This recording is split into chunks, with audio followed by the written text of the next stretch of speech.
Welcome students, welcome to the class of estimation, costing and specifications. In earlier class, we were dealing with the topic related to departmental procedures that has to be followed while the execution of civil engineering work or construction work. In this session, we'll be dealing with the topic called contract. Okay, the essentials of contract, what is the need of the contract and what is the definition of the contract. Where as you people are familiar this with this word contract, contract is nothing but it is a mutual agreement between two parties. Okay, contract is nothing but a mutual agreement or understanding between the two parties, which two parties come into an agreement with each other.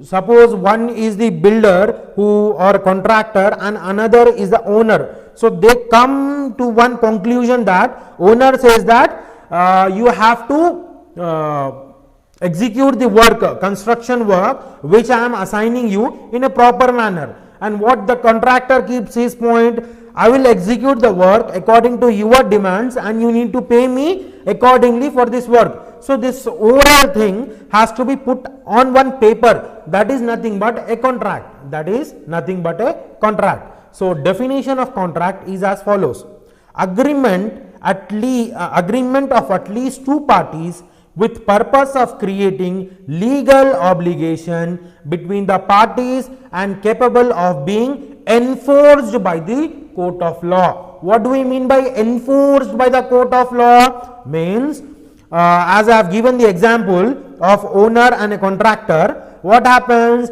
if the agreement is signed between owner and contractor, and if the contractor does not do work according to the specifications of the contract? What happens is the contractor will be under punishable offense. Okay, the owner can drag that contractor to any of the court in our judicial system, and that contractor will be subjected to judicial inquiry. In return, if we talk from the contractor side, whatever owner has given task to the contractor has executed it according to the specification. In return, the owner was not paying him money according to the needs, according to the schedule of payments of the contract. So in that case, the contractor can drag owner to the court for the non-due or the due of payments, for the due of payments of him.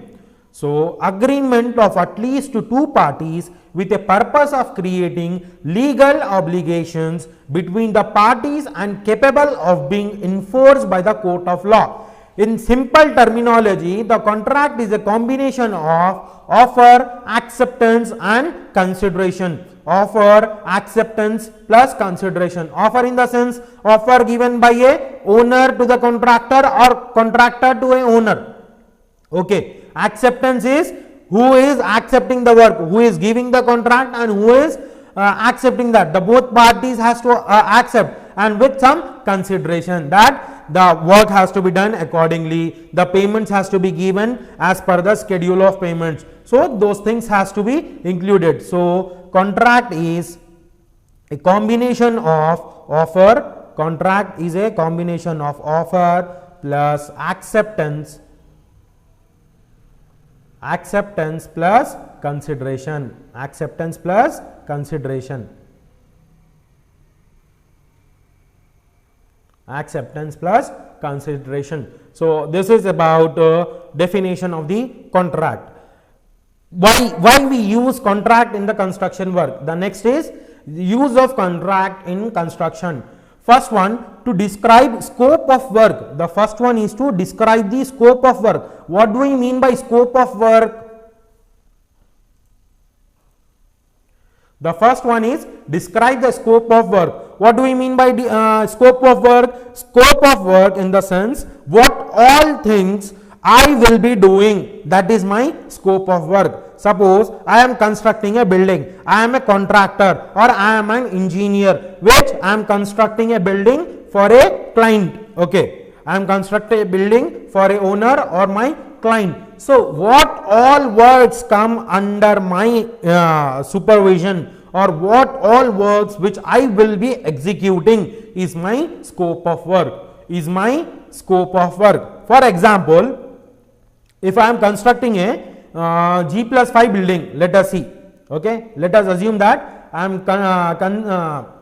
am constructing one G+5 building. In the G+5 building, suddenly what happens, in the G+5 building, what happens is, there are various heads, various costs involved in this G+5 building. It might be a direct cost. What do we mean by direct cost? Which are directly applicable to the project, which are directly applicable for the project, for such as money for buying the cement, for buying the bricks, or payments to the laborers. These are nothing but direct costs. What are indirect costs? Hidden cost associated with the construction activity is known as indirect cost. Whether it might be a strike by the employees, okay, whether it might be a strike by the employees, or sudden due to any interference of government organizations such as municipalities and all, the money which involved around those things comes under indirect constant. So my scope of work in front of G+5 building, there is a what I can say, suppose there has to be laid one cement road, okay, in front of this G+5 building, there should be one cement road to be laid. So when I am talking about only G+5 building and the owner asked me to lay this cement road, it is not under my scope of work. I have talked about G+5 building. So whatever things associated with only G+5 building, that I will be doing. Why I will be laying one extra road for him, cement road for him? That is not my scope of work.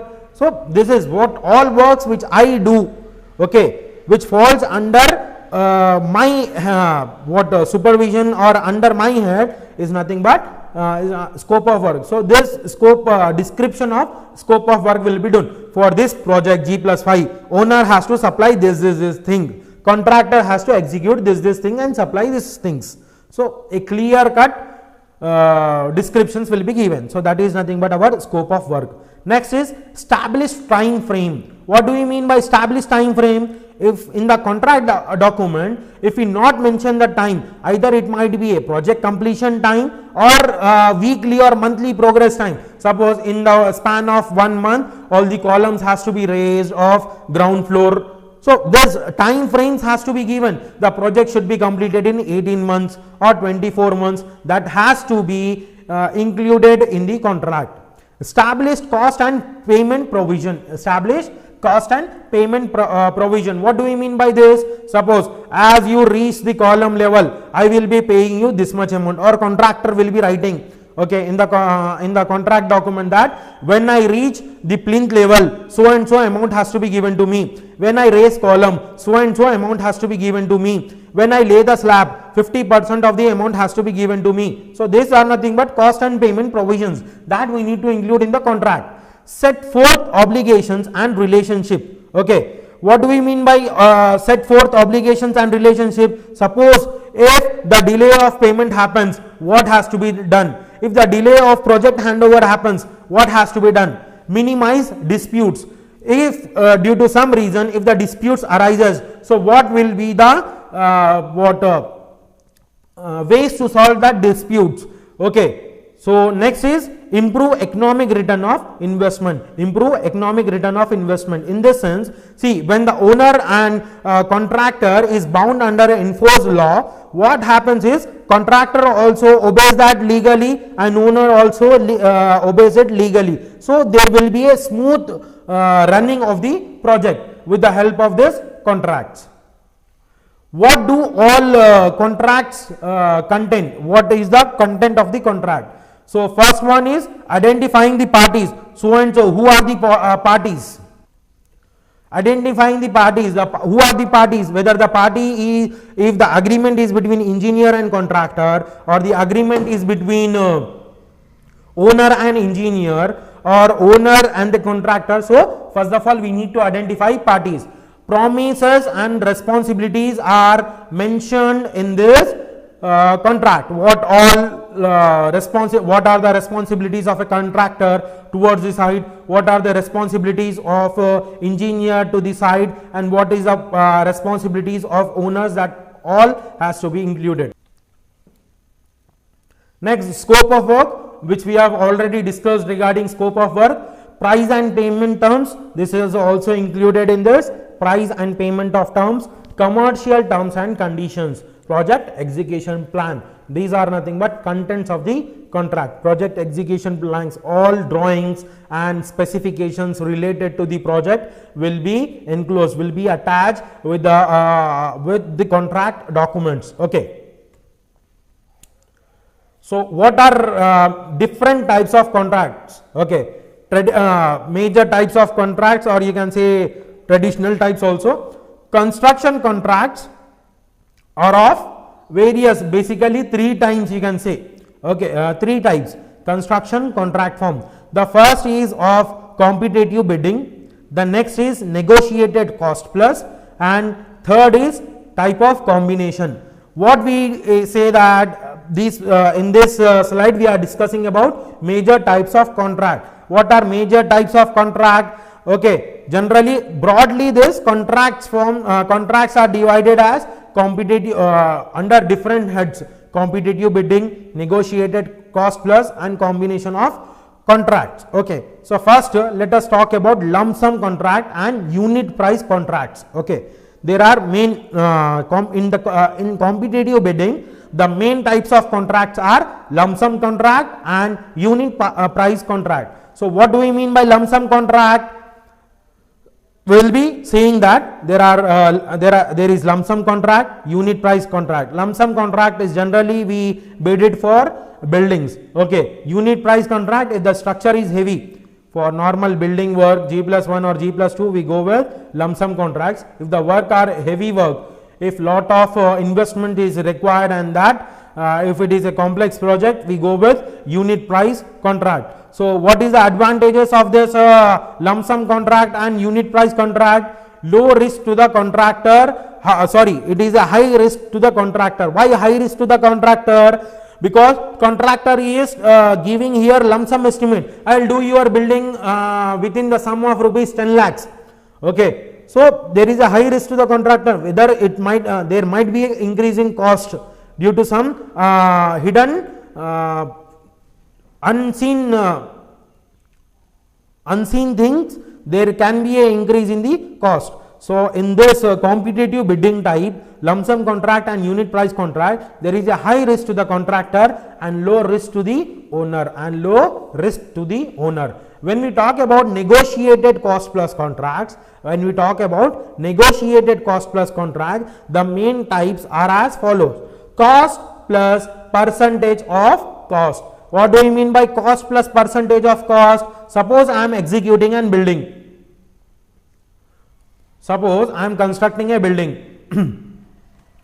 According to my estimate, okay, the value of the building will be 10 lakh rupees. Okay, the value of building will be 10 lakh rupees. What I will say is, see, you have to give me, I will be paying to the all cost of the building. In return, I need some percentage. I will be executing your all work. Okay, I will be executing your all work. I need some percentage of cost as my charges, basically as my work. So I will say that whatever the cost of the building, you need to give me 10% of the cost as my fees for executing that the work. For example, if the project of 10 lakh rupees, if is get in this manner, cost plus percentage of cost, so 10% of this 10 lakhs is 1 lakh rupees. Okay, so the 1 lakh will be the fees of the contractor. He has to take the 1 lakh rupees and he has to execute the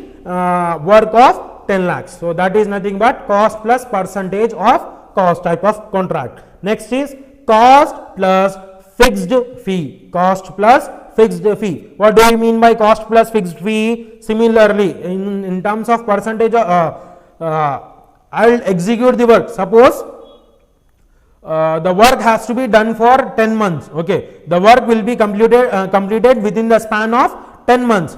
what all works has to be there, I will be executing that work. Monthly you need to give me 30,000 or 40,000. So that type of negotiations comes under cost plus fixed fee contract. Cost plus fee plus profit sharing.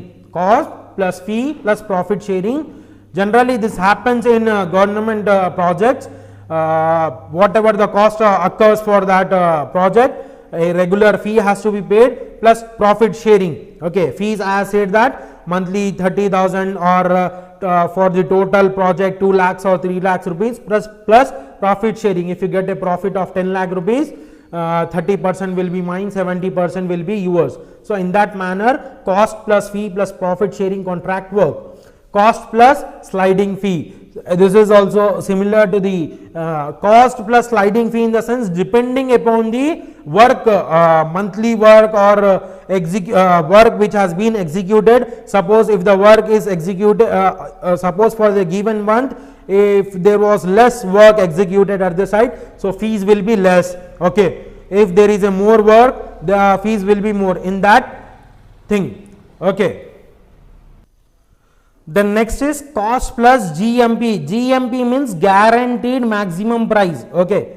So this is GMP. What do you mean by GMP? GMP means guaranteed maximum price. This is similar to this cost plus fee plus profit sharing. Okay. Whatever the amount which after executing the work, so and so guaranteed price will be given to you or profit sharing will be done. So that type of contract is cost plus GMP. This negotiated cost plus contracts are applicable to complex project, okay, where you can't guess the total cost of the project currently exactly. Okay, in complex projects, tunnels, power plant or processing plants. In this, the advantage or disadvantage you can say is nothing but there is a proper risk sharing. As you can see that in competitive bidding, lump sum and unit price, what happening? Low risk to the owner, high risk to the contractor. But here what happening is, here risk sharing is equally distributed. At this place both will be sharing the risk in equal manner. The owner is also sharing the risk 50% and contractor is also sharing the risk 50%. So there is no burden on any of the one parties. So next is combination of contracts or innovative types of contract. Use of combination of contract types in a single project. Okay, we use lump sum plus percentage of cost or lump sum plus fixed fee contracts. So we generally what we do, by taking this basic contracts, we innovate and form new work. Okay, it is basically construction management administrated, CM administrated in a sense, construction manager or construction management administrated type. So when we talk about this lump sum contract in detail, one price for the whole contract. In the lump sum contract, what we are doing is, we are talking about one price for the whole contract. I will construct your building, I won't analyze much in detail, just I will bid it, I will complete your building for the cost of 50 lakhs. I will construct your building for the cost of 1 crore rupees. So one price for the whole contract. Lump sum includes cost plus overheads and profits. Okay, what does lump sum includes? Cost plus overheads and profits. High risk to the contractor. In the lump sum contract, there is a high risk to the contractor. Price quoted is a guaranteed price as per contract documents. Payment based on a scheduled percentage scheme, monthly progress claims. Okay, what happens? Suppose I will be taking 10 lakh rupees for this given month. So what I will say, that 10 lakhs need not be given in advance. After execute for 1 month payment, I will be given in advance, or contractor will be doing 1 month work and later he will be claiming that bill. So in that manner, the contractor is free to use means and methods to complete the work and responsible for proper performance. Work must be well defined and bid time. Fully developed plans and specifications need to be submitted by the owner to the contractor or contract. Advantages of lump sum contract: low risk on the owner, high risk to the contractor. As we have discussed, is cost known at outset. Cost known at outset. Contractor will assign best personnel. contractor selection is easy based on this lump sum contract. Disadvantages: changes is difficult and costly. Suppose I have talked about one proper plan and I have given the lump sum amount as 15 lakhs. Suppose if I make changes, then I don't know what particular component cost what. So if I goes for making changes, the contractor may give me contractor may charge me again heavily because I don't know specific rates about that. So changes will be very difficult in lump sum. Changes in the plan. Suppose I was constructing 2 rooms. Instead of 2 rooms, I need to go for 3 rooms. So that sort of changes are difficult and costly in terms of lump sum contract. Contractor is free to use the lowest cost of material equipment methods. Here they are not giving any specification. He is free to use any of the material, any of the equipments and execute the work properly. When we talk about unit price, quotes rates per price by quotes rates, okay, prices will be given by units. For example, I will construct your building for rupees of 1500 per SFT, 1500 rupees per SFT I will say. So that is nothing but that 1500 rupees per SFT of slab area. This type of quotations are unit price, that comes under unit price contracting. No total final price will be given. As much as work, if you increase the slab area, you can increase, I don't know. At last I will calculate the slab area and I will multiply with 1500 rupees. So that will be the procedure behind this. Renegotiated for rates if the quantity or work considerably increase the initial targets. Here the change of work can be done, okay, because it's finally depend upon unit price. Payment to contractor is based on the measure. Unbalanced bids are avoided. Higher risk to the owner. In this scenario, there is a higher risk to the owner. Idle for work where quantities cannot be accurately established before construction starts. Okay, when some unseen things has to be executed, the problems might be faced, unseen problems might be faced. So in that sort of work, it is idle to go for unit price contract.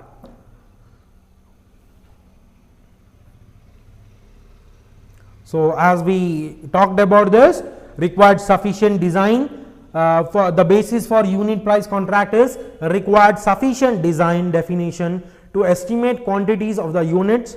Contractor bids based on units of work, time and cost risk.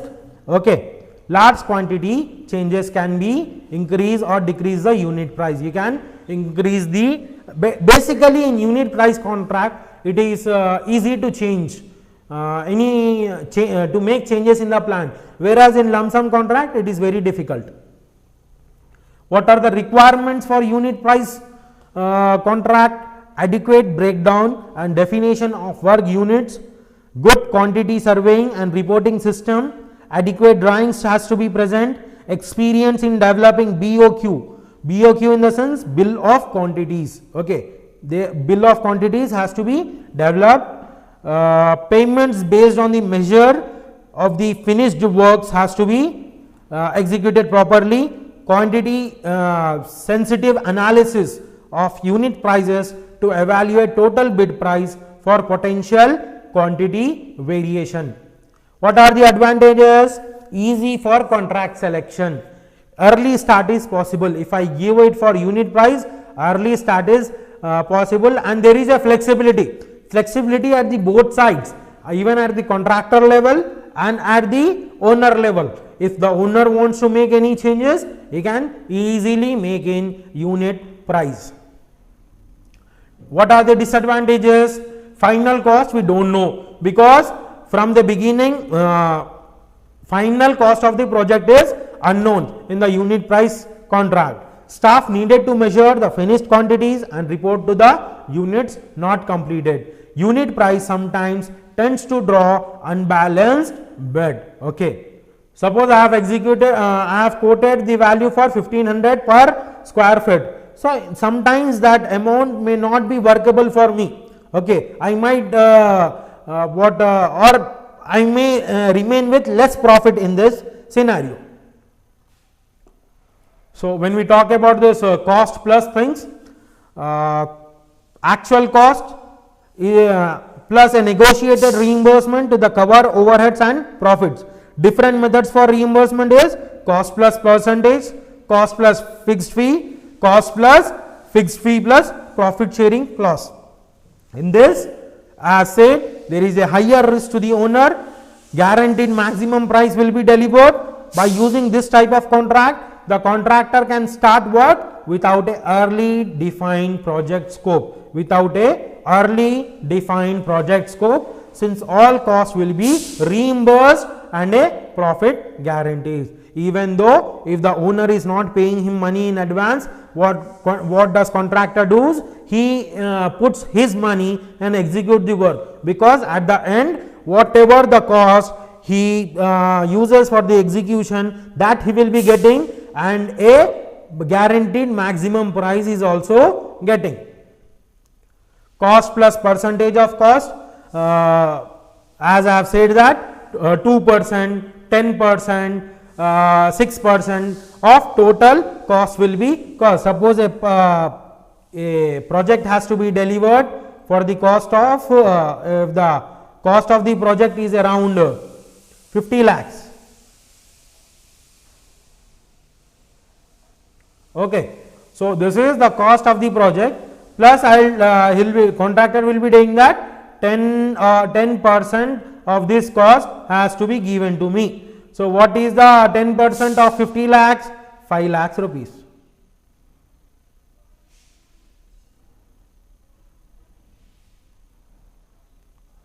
So on execution of the work of this 50 lakhs, the contractor has to be given the amount of 5 lakhs rupees. This is his fee or the charges for execution, everything. So in that manner, cost plus percentage work out. Advantages: it is profitable for contractor. Disadvantages are no incentive to finish job quickly. Okay, what do we mean by incentives? Okay, if the project time is around 18 months, if the contractor completes it in 15 months, no additional amount will be given, just a rupees of 5 lakhs will be given. In turn, it is beneficial for him only, but separately incentives are not given to him. Owner does not know total price in this scenario. Larger the cost of the job, the higher the fee owner pays. As this cost increases, as this total cost on the project increases, as this cost increases, what happens? This, based on this percentage, this cost which owner has to pay to the contractor also increases. When we talk about this cost plus fixed fee, percentage of the suppose for executing a work of 10 lakhs, I will be giving you 50,000. For the execution of work of this 15 or 20 lakhs, I will be giving you 2 lakhs rupees. So in that thing, cost plus fixed fee will be worked out. Advantages: fee amount is fixed regardless of price fluctuations. Provide incentives to complete the project quickly. In this fixed fee, incentives will be provided. What are the disadvantages? Expensive materials and construction techniques may be used to expedite the construction work. Okay.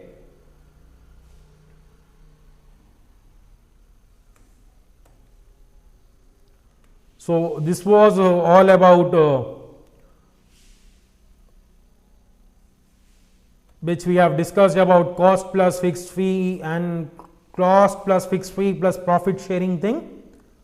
I hope you people have understood this types of contracts which are there, which we have discussed in this class. Hope you people have understood this. If you people have any doubt, you are free to meet me in person and discuss, or you can post it through YouTube comments also. I will reply in the comment sections to your queries. Please post your attendance in the comment box. Thank you.